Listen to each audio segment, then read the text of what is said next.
So first up on the show today, we want to talk about the regional virtual technology clubs that we've got.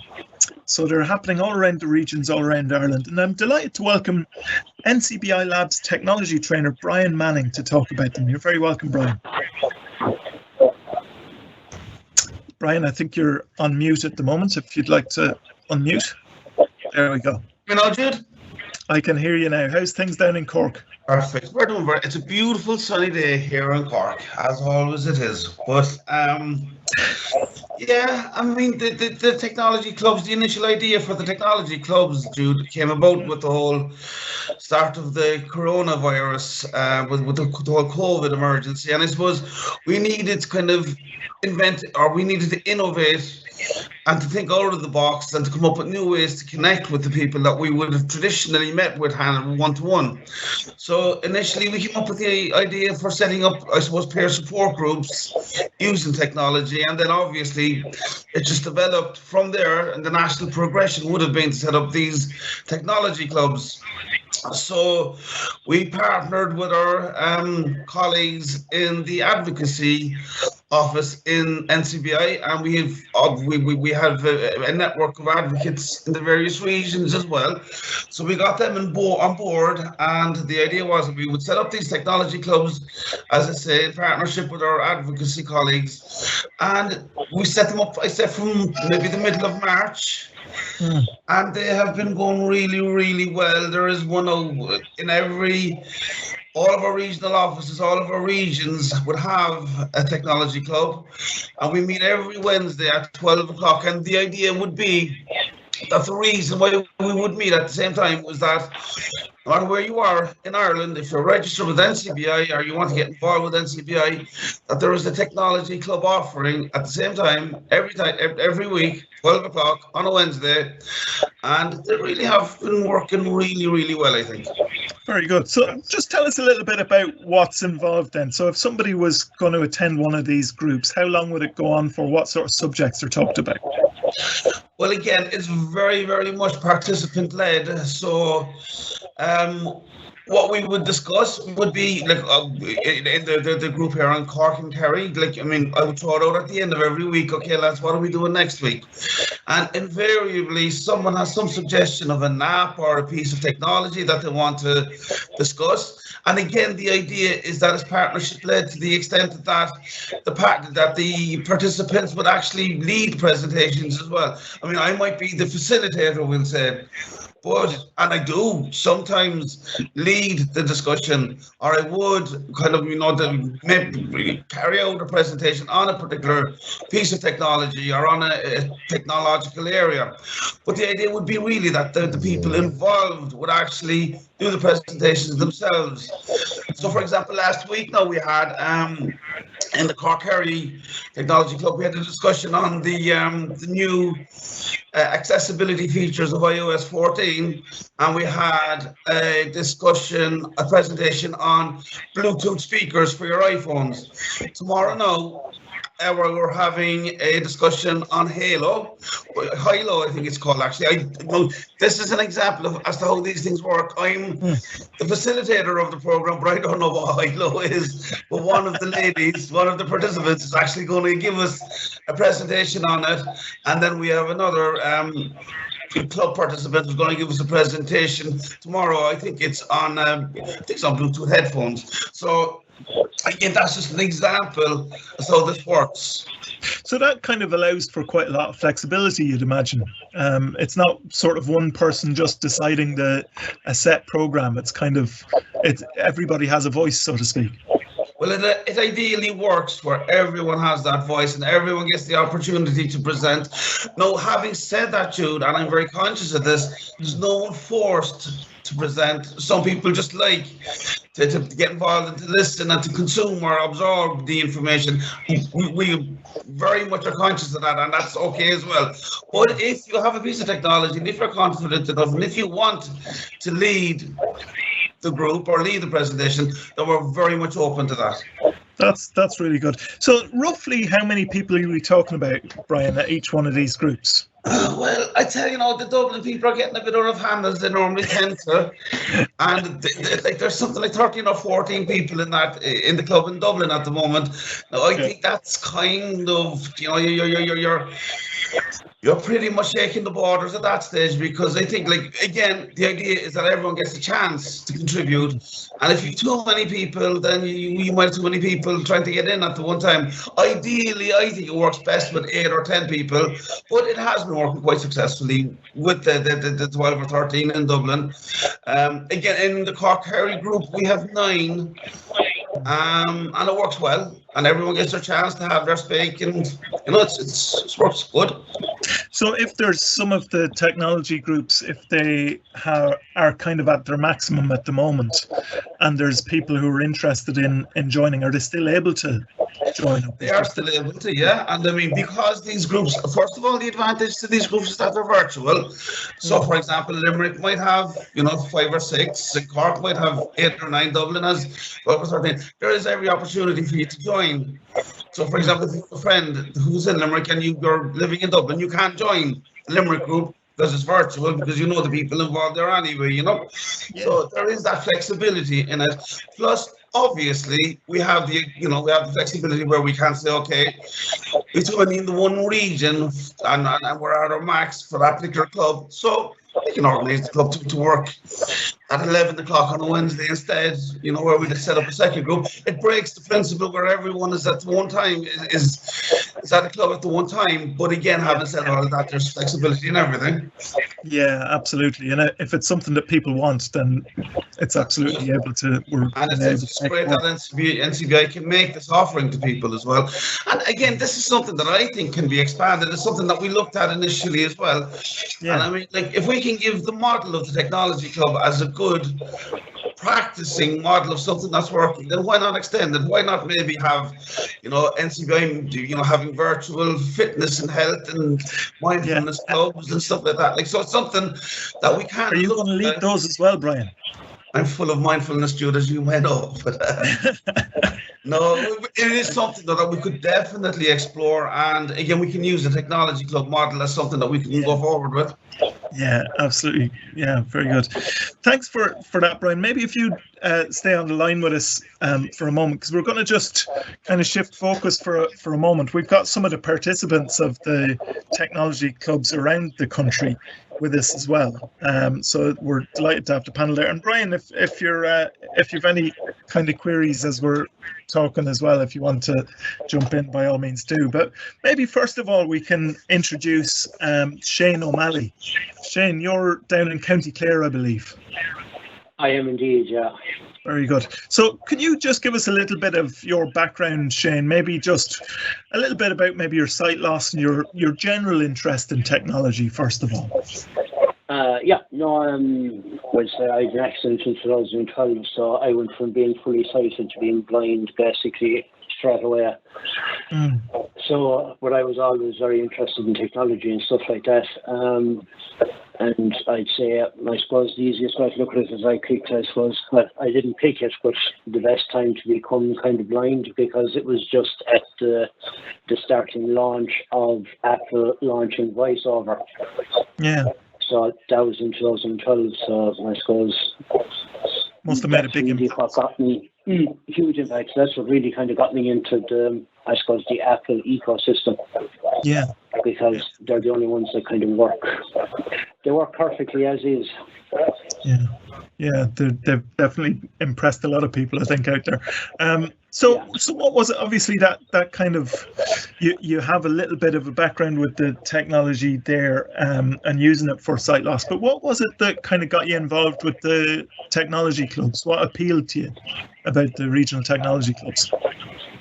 With the regional technology clubs, being honest, it was just, I suppose, number one, during lockdown, being able to actually have a chat with someone of a similar, we'll say someone that was suffering from sight loss and stuff like that, and trying to figure out, we'll say, if I was having a problem with a piece of technology, being able to discuss it with people who might have a different workaround for something that I was doing wrong.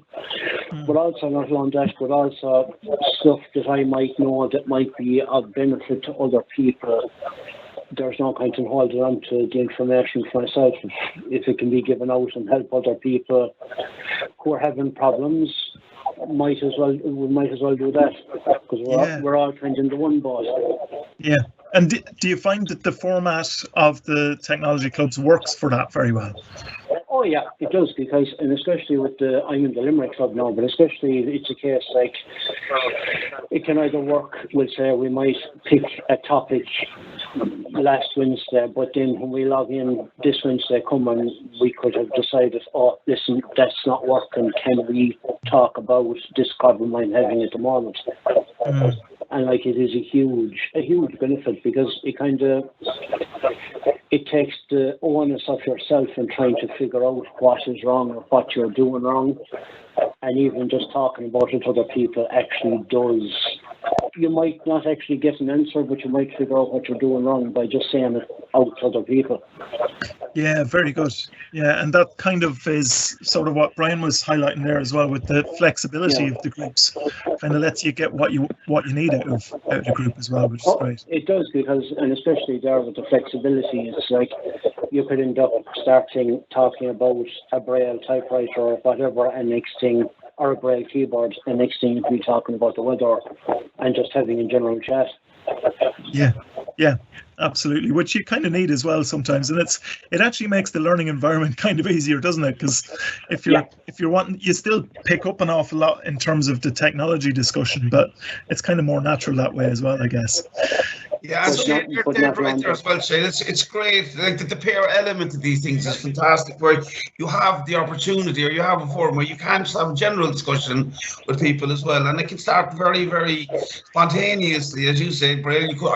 Shane, you could be talking about, as you say, Braille input 1 minute, and talking about the weather the next minute. But there's great value in that for people as well, I think. Yeah. But especially there with the whole COVID-19, the lockdown and all that, it's very hard to get out, meet people, talk to people, and I suppose we've been a social animal. We kind of need interaction. But it was very good there during lockdown for even just talking to people in general, and very good for the mental aspect and stuff like that. Yeah. And something to look forward to. Yeah, absolutely. Something that's regular as well, that you're able to kind of enjoy every week. So tell me something, when you're talking about kind of some of the format, obviously is kind of, that's helpful to hear about that. But have there been any particular topics, any particular subjects that you've covered that you've quite enjoyed?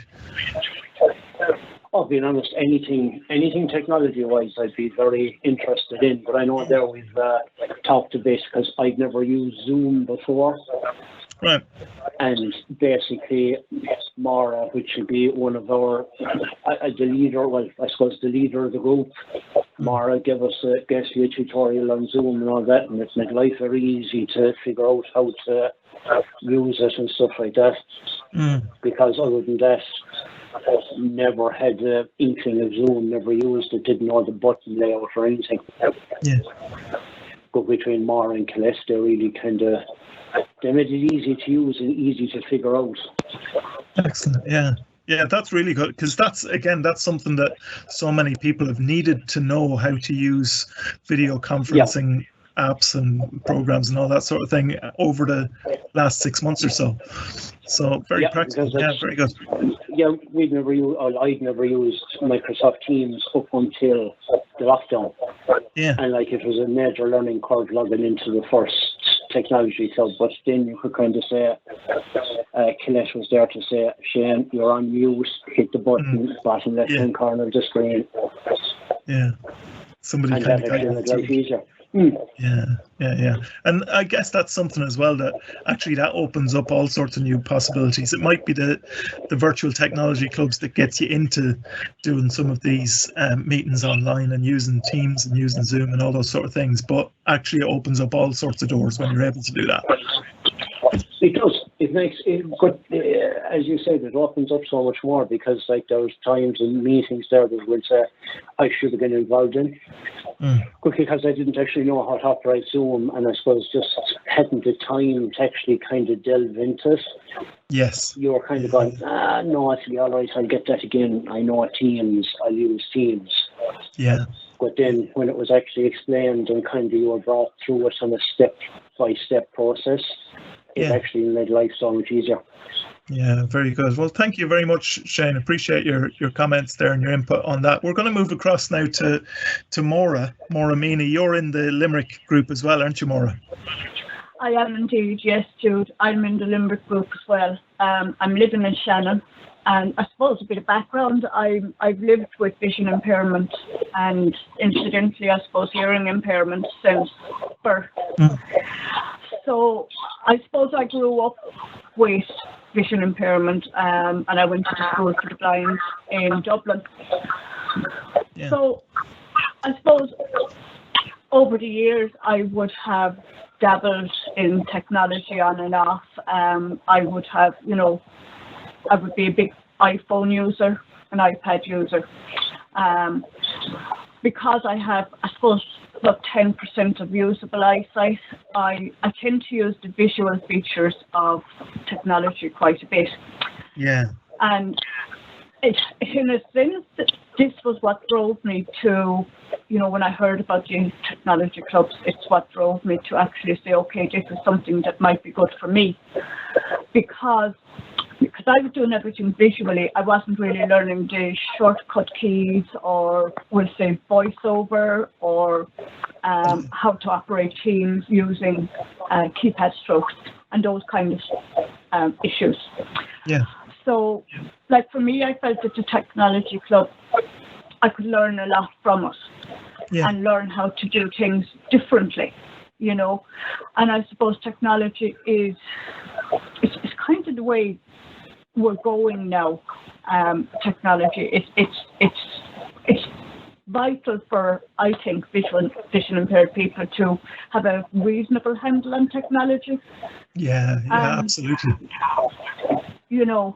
So like that is really why as well as that, I suppose, I lived in Cork for 26 years and I moved back to Shannon 2 years ago. So the other side of the technology club it was a lovely way for me to start meeting people and other vision impaired people in the region. Yeah. And even though it's in a virtual space, you do find you get to know them. Yeah, absolutely. And you make a good point there just in relation to kind of why you wanted to join in the clubs as well. I think a lot of people do maybe adapt and they learn one way of doing things. Like you were saying, you maybe relied on the visual elements sometimes, but actually it doesn't always mean that that's a good idea to only have that. Fair enough if it helps you to do some things, but actually sometimes it's very useful to find different ways of doing it. Something else might actually work better. Absolutely. Last week in the Limerick Club, we did a slot on Dream Voice reader and Dream Voice scanner. Yeah. And kind of like that, the way we operate is, we'll throw out the subject at the end of the meeting. Somebody will say, look, I would like, X, Y, Z.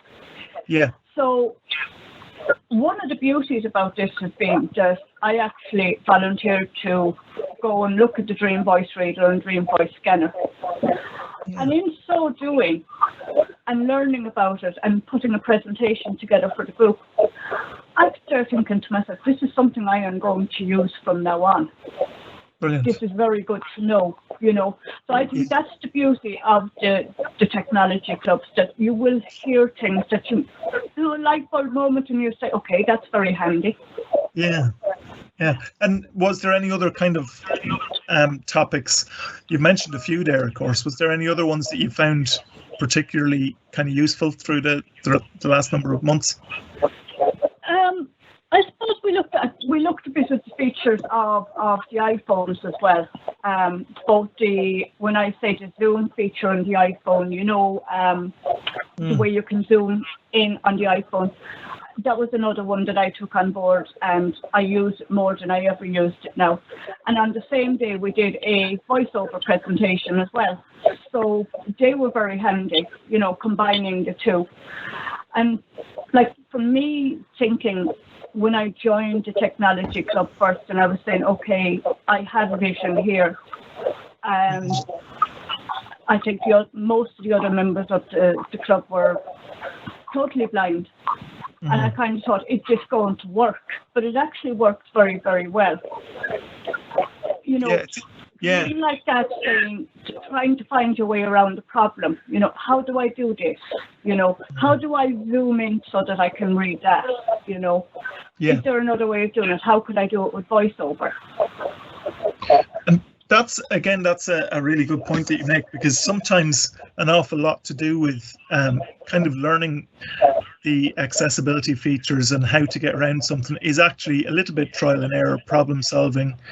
There might not necessarily be a set kind of routine that you go down for every specific task. Sometimes you've got to be able to problem solve, and doing that in a group is always a bit easier, isn't it? Totally. It does make it easier, because different people may have found different ways of solving a particular problem, you know, and you might never have thought of a different way to do it. Yeah, absolutely. Very good. Could I say as well, Jude, that Maura is a great example as to how successful the whole linking with the advocacy office and NCBI has worked, because Maura is an advocate in the Midwest for NCBI, and you were kind of involved in, you took a leadership in setting up of the program as well in the Midwest, which is fantastic. Yeah, and that's exactly what we're looking for, isn't it, really? Yeah. Very good. Well, I think it is. I mean, I would see one of the things of the technology club is that it branches out. Technology you can use, you know, for your job or for, as I say, my extracurricular activities like the advocacy club or the advocacy group. Like I would be involved with Toastmasters beyond NCBI. I'd be involved with Toastmasters. And, you know, it's amazing the little bits you need to know technology-wise to be able to do these things. Yes, yeah, you absolutely. know. Yeah, very good. That's brilliant. Thanks very much, Maura, for your comments as well, and giving us a bit more of an insight into the technology clubs there as well. We're going to move over now to one of the Dublin ones that Brian mentioned earlier. Brian Rothery, you're with us as well from the Dublin group. Is that right? That's right. Hi there. Hi, do a sound check. Can you hear me? I can hear you. Yeah, can you hear very me good. Okay?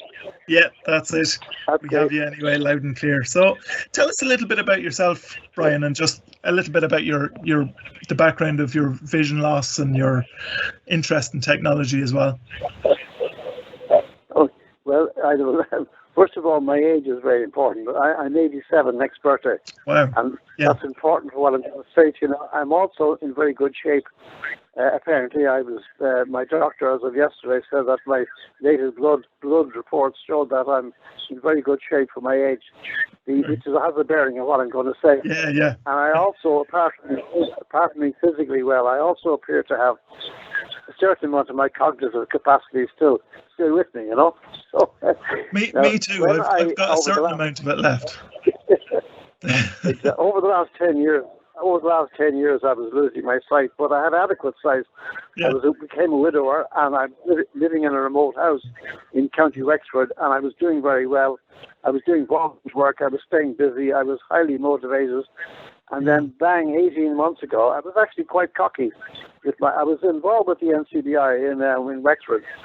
And I had very good service from them. They were sending mini buses around to my back door 3 times a week and taking me into Wexford, where, amongst other things, apart from social life, they were giving us a wonderful lunch every day, a full dinner, you know. Yeah. Now, all that came to an end. Suddenly, into over 2 days, I lost my remaining sight. It was 18 months ago. And my cockiness vanished, and I came running home crying to my daughter in Dublin. Fortunately, my daughter is a journalist and works out of the house. And even more fortunately, we have a granny flat next door to the house, and that's where I'm sitting in now at the moment. So I'm sitting in a granny flat, and I have a journalist daughter next door. So this has a big bearing too on what I'm going to be saying to you.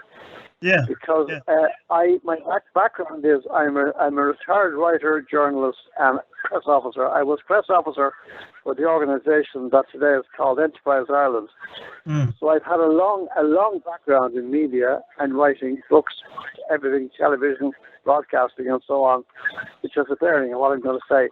Yeah. So when I turned to when I was in Wexford, I was learning how to use voice recognition. I took the 5-day NCBI course trying to learn how to use voice recognition over the iPad to try to continue the life I was doing, because in the life I had, I needed emails and I needed to go online and so on. But then when I had to run back to Dublin, because my daughter was next door to me, I stopped learning how to use voice recognition, and in a lazy but probably human manner, she simply gets the device ready and puts it in front of me, you know. Yeah. And now the other thing I want to say to you is there's two other things that make me slightly different. The first still related to age is the fact that I lean heavily on, not so much on technology, but I lean heavily on help from humans. I have a very good relationship with the home care industry. I've got a lovely Bosnian lady who comes into me 6 days a week and twice on a Wednesday, the second time to take me for a walk. And so therefore, when I go walking, I don't want to learn how to use a white stick, and I don't want to learn, and I certainly won't be nobody will give me a guide dog. So I walk on either my daughter's arm or on her arm. And fortunately, I could afford to buy more time from her if I needed it, you know. So it's, in other words, now, so the technology, the second thing, and that's the end of what I'll be saying to you, is that instead of trying to learn about technology, I'm trying to use the technology. For example, I started making podcasts because I felt that because I can't read or write anymore, I'm going to learn how to make a podcast. And I learned quite a bit about podcasts. I learned, for example, how many you need to have, that you can't just make one podcast. You have to have a playlist of 5 before you can upload them. I've learned things like that. And I made my first 5 podcasts, and they're now up on things like Spotify and so on, you know. Now, it's come to the last bit now. Last week, on October the 1st, I was on Morning Ireland on the radio, and I was on 1 o'clock news, television news, and 10 months ago, on Christmas week, on a program about loneliness and old age at Christmas, I was on Morning Ireland. And the reason I was on these programs, and the reason I'm getting publicity, is not because anybody cares about my podcasts, because nobody's going to look at them, but because of an 86-year-old man making podcasts. That's a news story, you know. Well, it's interesting just talking to you and hearing your story a little bit. The advocacy group has been on to me from NCBI saying they're very interested in participating, because I actually have plans to make documentary as well, and to do it with at least one other blind person. Where we both sit on a couch and we'll talk in front of a camera about the meaning of life and so on, you know? Yeah. All the it time. Sounds like you've got a real appetite for it. All the time. Yeah. Trying to go viral, but if we don't go viral, at least it's going to keep me intellectually occupied, you know? Yeah, so absolutely. That's the end of my little story. So that's quite interesting just to hear your background, because with that background, and it's quite a balanced kind of perspective even on technology. What was it that kind of got you involved with the technology group then? What made you decide, actually, this is for me, I'll do this? Well, the main reason was I need a life, and I mean, I want to be. My daughter now is very loving, and she would look after me 7 days a week, but I don't want to be a burden on her, and not only a burden on her. And so I've solved that problem, because not only do I have this home carer who comes in, but I also have meals being delivered to me for 5 days a week. I cook meals, so all I have to do is put them in the oven and heat them up for 20 minutes, you know. So I have that takes the pressure off. But I don't want her to have become my assistant when it comes to writing emails. So, but I do have a lovely young lady from Alone, the organisation for older people, who does all my emails. So I dictate the email to her. For example, if I want to make a program, let's say I want to make a pitch to the BBC, I will just dictate the email to her over the phone, and she does it. And not only will she do it, she will then act when the time comes. She'll act as a narrator because she's never had any media experience, and she's very interested in this. And her husband's highly amused at her working with this old man in her life, you know, because the one thing that I'm able to do is I'm able to get broadcast, I'm able to get into print. I've had journalists coming to me as well. It's because I was doing it for 60 years, you know. Yeah, and it's good to keep it going as well. It's interesting. It's one of the best. Go on. I've even said to the technology, I'm on the Wednesday group here, as you just said there.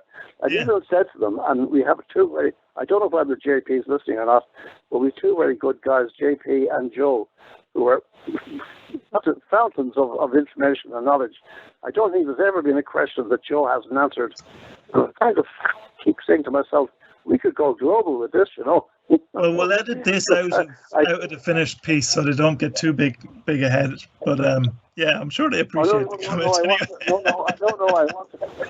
want to walk for it. If I even do a 5 minute podcast, I can spend the whole week just rehearsing it.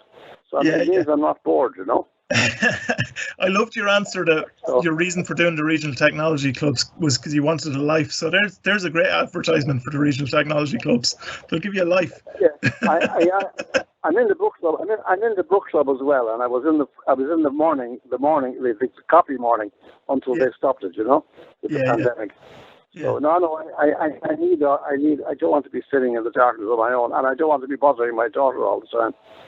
And it's great just to have that appetite for doing different things, because I think that's what keeps things moving forward and helps others as well when there's that real appetite to get involved as well. Very good. So yeah, well, I'm hoping. Well, I've recruited one other member. He's a young man of 75. You know, I'm hoping.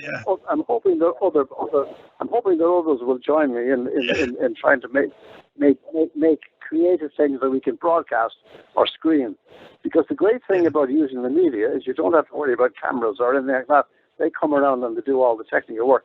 They stick the microphone in front of your face and they stick the camera, and you just have to sit there and talk, you know. And have you found that that's kind of fairly okay? The format of the regional technology clubs has allowed you to be able to kind of have these discussions fairly easily. Yeah, well, just to go back a little bit, it's just I didn't say that I do use heavily. I can't say her name because she's here beside me. But Alexa, you know who that is, don't you? Of course. Yeah. No. I just don't want to say her name. But I use her for the following. I get five classical music stations, 3 of them in America. By just asking her to go to them. I get several news stations. I get one in California, one in the middle America. I get BBC Radio 4. I get BBC 5 Live, and I get RTE Radio 1, which is a very important one for me. And I get Lyric FM, you know. So I also get audiobooks over her. Yeah, and she acts as my timer for my cookie and acts as my alarm clock, you know. Brilliant. Yeah, brilliant. I'd say you'll be very interested actually in our final piece of today's live event because it links in very nicely with those smart speakers as well. Thank you very much, Brian. Appreciate your comments there. That gives us a nice insight there into the groups there in Dublin as well. Great. Very good. So we're just finally going to... Go on. I'll go on listening. Yeah, go on. I think I'm still here. Brian. Okay. Yeah, I can hear you. Very good. I can hear you. Okay. You can still hear us. Well, thanks a lot for your comments with that, Brian. We'll move on to Paddy Cotterill now, who's in Kilkenny. So you're with the Southeast group. Paddy, you're very welcome. Thanks, Jude. Just to give a bit of a background. Sorry. Yeah, please. Yeah. Yeah, just to give a bit of a background to myself. I'm probably the youngest of probably the people are here today on this chat, and I'm probably the youngest in the group in the Southeast. But like we have a wide range of wide range of people and ages. But I have a small bit of farming background. I farm a few calves and a few sheep there. I'm at it probably 5 years. My sight will be kind of quite reduced. I use an Android and an iPhone. And my technology interest would have probably came from a very, very young age, where I ended up kind of really developing when I went to school in Dublin at the age of 13. And then I came home and I done computer network maintenance course in Waterford, which I kind of always had the appetite for technology. So, and then kind of from there on, then I kind of pushed to the side a bit and kind of preferred the animals. So that's why I got into the bit of farming, and that's where I am today, basically. And I think the technology groups are famous that way, to get people communicated together. Like. Yeah. So have you been involved for a few months now with the technology groups? I have, yeah. And just on that, like, I am actually an advocate for the Southeast as well in the Wexford group and that. And kind of what I do find very good about the technology groups is any problems that arise in any way, shape or form, technology related, I'm able to bring them up at the next meeting that we have on a monthly basis with the advocacy group and see what we can do, or see what we can change, or help vision impaired or blind people in Ireland. Yeah, very good. Brian mentioned that earlier, actually, just the kind of the being able to go across to the advocacy group as well as the technology group. It's kind of a nice link in there, isn't it? It is, yeah. And one of the problems actually only identified there in the last couple of weeks that was brought to the last meeting was these new touchscreen chip and pin terminals in some of the shops across Ireland that aren't very feasible for blind or people who are partially sighted. Yeah. Okay. And tell me something just with the technology groups. What would be sort of some of your highlights of the technology group? What sort of subjects have you found that have been particularly helpful or useful? Well, it's very varied because everybody's at a different, probably a different learning stage of different apps and things like that and stuff. And what I really liked in the beginning is everybody kind of just sent in all the apps they had on their phone. And I think there was up around maybe 30 or 35 different apps, from everybody.